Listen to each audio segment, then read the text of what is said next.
8:45 p.m. This is the Sri Lanka Broadcasting Corporation. The news edited by Lakshman Fonseca and read by Mario Vijayawardena. The headlines. The President has issued a directive urging against the use of his images on billboards and cutouts. The distribution of urea fertilizer required for the Maha season will start from tomorrow. The Minister of Foreign Affairs says Sri Lanka missions in Tel Aviv and Ramallah are in contact with the Sri Lankans living in the affected areas. The National Cancer Control Programme takes measures to expand the healthcare services for women across the island. Locals in low-lying areas of Baddigama along the Ginganga have been advised to evacuate with immediate effect. Israeli forces fight to drive out Hamas militants and free hostages.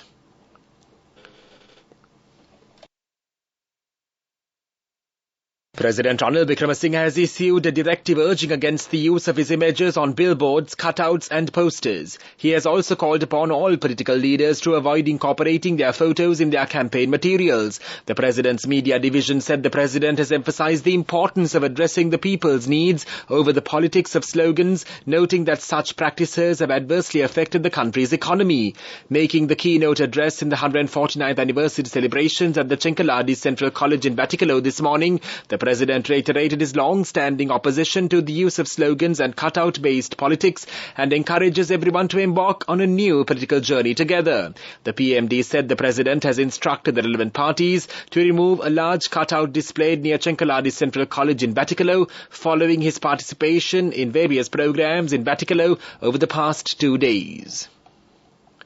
The distribution of urea fertilizer required for the Maha season will start from tomorrow. The Minister of Agriculture Mahinda Amarveera said he has instructed the government-owned fertilizer companies to take steps to immediately distribute 21,000 MTs of urea fertilizer for the upcoming Maha season. He said the Lanka Fertilizer Company and the Colombo Commercial Fertilizer Company have made arrangements to distribute 21,000 MTs of urea fertilizer from tomorrow. The Commercial Fertilizer Company and the Ceylon Fertilizer Company said that the fertilizer can be purchased from the Agrarian Services Centres and a 50-kilo bag of urea fertilizer will be sold for 9,000 rupees. The two government-owned fertilizer companies and the private sector have made arrangements to provide fertilizers on time without any shortage during the Maha season. The minister also said that the government has taken steps to provide an amount of 15,000 rupees per hectare to each farmer that cultivates paddy to purchase fertilizers. The Ministry of Foreign Affairs expresses concern about the attacks and escalation of violence in Israel and Palestine. The Minister of Foreign Affairs, Manushananayakara, says the Sri Lanka missions in Tel Aviv and Ramallah are monitoring the situation closely and are in contact with Sri Lankans living in the affected areas. He said so far, one Sri Lankan has sustained minor injuries. The statement added that Sri Lanka remains committed to supporting a negotiated settlement in line with internationally agreed parameters of the two states. The Ministry of Foreign Affairs said Sri Lanka is also closely monitoring the situation of Sri Lankan migrant workers in Israel. The Minister of Labour and Foreign Employment Manushananayakara posted on X, formerly known as Twitter, that Sri Lanka is ready to take swift action to protect our Sri Lankan migrant workers. He added he is in direct contact with the Sri Lankan mission in Israel and has directed the Sri Lanka Bureau of Foreign Employment to prioritise the safety of our workers in Israel and Palestine. This news broadcast comes to you from the Sri Lanka Broadcasting Corporation.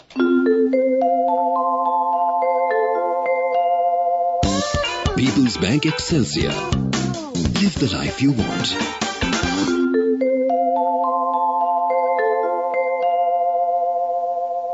The head of the National Cancer Control Programme, Dr. Hassan Ali Fernando, highlights the expansion of healthcare activities and services across the island. She says 30 new breast clinics will be established in government hospitals under the supervision of oncology surgeons. At the 101 Katha programme produced by the President's Media Division PMD, she mentions that these clinics are playing a crucial role in enhancing the early detection of breast cancer.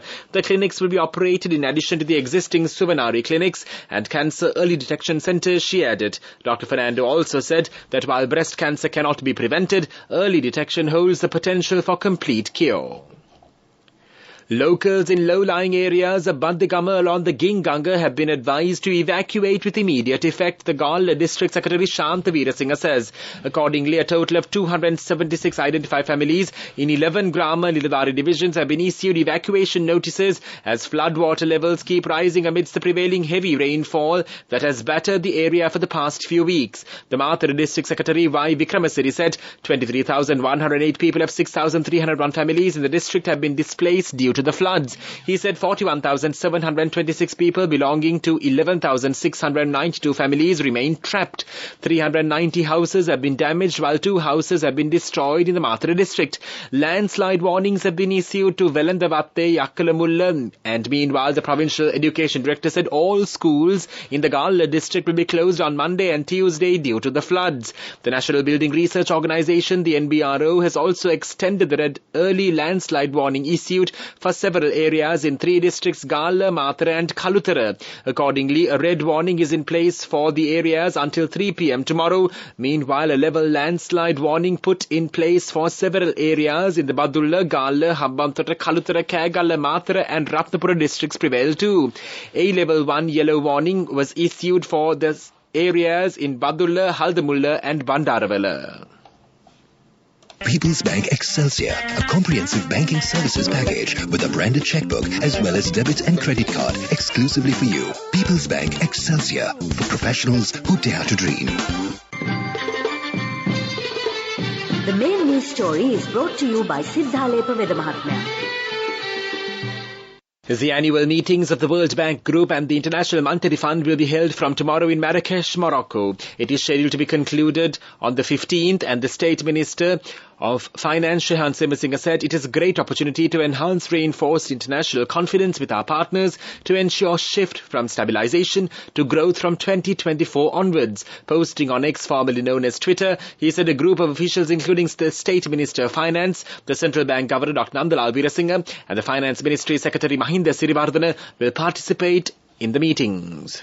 The main news story was brought to you by Sinhala Veda.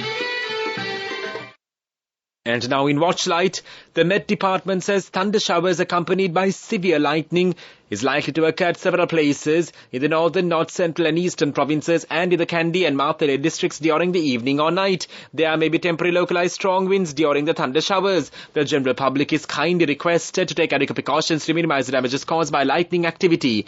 The Met Department advises the people to seek shelter, preferably indoors and never under trees. Avoid open areas such as paddy fields, tea plantations and open water bodies during the thunderstorms, and avoid using wired telephones and connected electric appliances during the thunderstorms.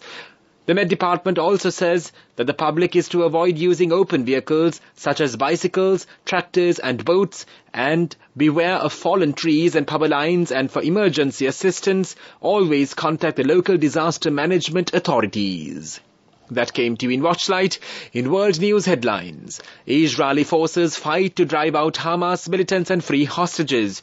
The death toll from powerful earthquakes in western Afghanistan crosses 2,000. Labour leaders say doctors and nurses in the UK will volunteer for weekend work to bring down waiting lists if they are paid more overtime. Israeli security forces are carrying out operations to rescue hostages taken by Palestinian militants from Gaza and clear areas they seized on Saturday. The military said troops had secured 22 locations in southern Israel but were still sweeping through another 8. The surprise attack by hundreds of gunmen from Hamas under the cover of intense rocket fire has reportedly killed at least 600 people in Israel. More than 310 people in Gaza have been killed in retaliatory Israeli strikes. Over 400 Palestinian gunmen have been killed and dozens arrested during the fighting in Israel, according to the Israeli military. The Prime Minister Benjamin Netanyahu said on Saturday night that Israel was going into a long and difficult war. He also warned Hamas, which governs Gaza, that its hideouts would be reduced to rubble. Hamas leader Ismail Haniyeh said it was on the verge of a great victory. The death toll from powerful earthquakes in western Afghanistan has crossed 2,000, a senior Taliban leader said, adding the number might rise further in one of the deadliest quakes to hit the country in 2 decades. Suhail Shaheen Al Jazeera reports that the Taliban spokesperson based in Qatar had told them that many people were missing and rescue operations were underway to save people trapped under the rubble in the wake of a magnitude 6.3 earthquake in Herat province. Shaheen said there was an urgent need for tents, medical and food items in the areas hit by the disaster, as he appealed to local businessmen and NGOs to come forward to help the people in need. On Sunday, people attempted to dig out the dead and injured with their hands in Herat, clambering over rocks and debris. Survivors and victims were trapped under buildings that had crumbled to the ground, their faces grey with dust. One video shared online shows people freeing a baby girl from a collapsed building after being buried up to her neck in debris. Doctors and nurses will volunteer for weekend work to bring down waiting lists if they are paid more overtime, Sir Keir Starmer has told the BBC. The Labour leader wants to spend £1.1 billion a year on higher overtime payments in NHS England to get waiting lists down. The cash would come from scrapping non-dom tax status. The plan relies on doctors and nurses volunteering for extra shifts, but Sir Keir said it would be in their interest to do so. He acknowledged that the NHS staff are already under strain and that many of them can earn more by working in the private sector at weekends. And now the main points of the World News segment once again. Israeli forces fight to drive out Hamas militants and free hostages. The death toll from powerful earthquakes in western Afghanistan crossed 2,000. Labour leaders say doctors and nurses in the UK will volunteer for weekend work to bring down waiting lists if they are paid more overtime.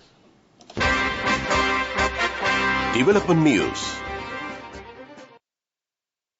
The Urban Development and Housing Ministry says the construction of 5 housing projects for artists and low-income families will recommence at the beginning of next month. The ministry said that 1,996 housing units will be constructed under the 5 housing projects. Under the housing project, 1,888 houses will be constructed for low-income families and 108 houses for artists. The houses for low-income families will be constructed in Paliagoda, Maharagama, Moratuwa, and the Demarkoda areas. The houses for artists will be located in Kottava. That came to you in development news, and now in sports news in tennis. Or rather, in sports news, Ben Stokes is likely to remain on the sidelines for England's World Cup match against Bangladesh on Tuesday. Stokes, 32, missed England's heavy defeat by New Zealand in the tournament opener on Thursday with a hip injury. He had a gentle net, his first for 10 days because of the injury, and did some light running during training in Dharamshala on Sunday. But he still looked uncomfortable, and the poor outfield at the ground will also be a factor in any decision. Afghanistan coach Jonathan Trott criticised the surface after spinner Mujibur Rahman's knee dug into the surface in an awkward slide during their defeat by Bangladesh on Saturday. With its Himalayan backdrop, the stadium Dharamshala is one of the most beautiful in the world, but its outfield is becoming a regular issue.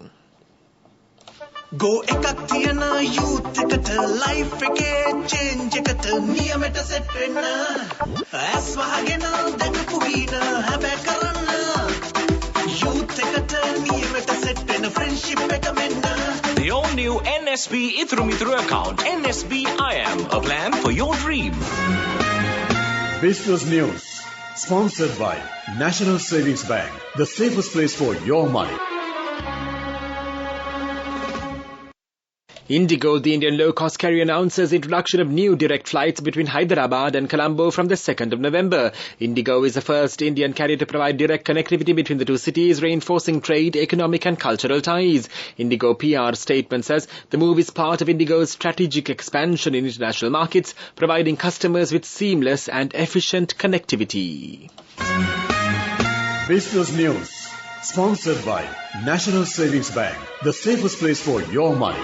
Go ekak thiyana youth eකට life එකේ change එකට නියමෙට set වෙන්න ඇස් වහගෙන දැකපු ගීන හැබැ කරන්න youth එකට නියමෙට set වෙන friendship එක මෙන්න. The all-new NSB Ithru account, NSB IAM, a plan for your dream. And now in economic news, central bank data shows bad loans went up 1.9% in the September 2022 quarter and 1% in the December quarter and 1.3% in the March quarter as debt moratoria also ran out. The central bank said in Sri Lanka and other countries, large spikes in bad loans are usually hangover of macroeconomic policy deployed target growth. It added, amid a stabilization effort, credit can also contract, making the bad loans bigger. Sri Lanka's bad loans usually spike after a period of credit growth refinanced by printed money and not real deposits, which then trigger balance of payment deficits, the central bank explained. Weather report. Atmospheric conditions are favourable for afternoon thunderstorms in the eastern, over northern and north central provinces. The Met Department predicts showers or thunder showers to occur at several places in the eastern, over central, northern and north central provinces and Kurunegala during the night. Fairly heavy showers above 75 millimetres can be expected at some places. Several spells of showers will occur in the western, Sabaragama and southern provinces and in the Puttalama district. The general public has been requested to take adequate precautions to minimise the damages caused by temporary localised strong winds and lightning during the thunder showers. That was the weather report, and now the headlines of this news broadcast once again.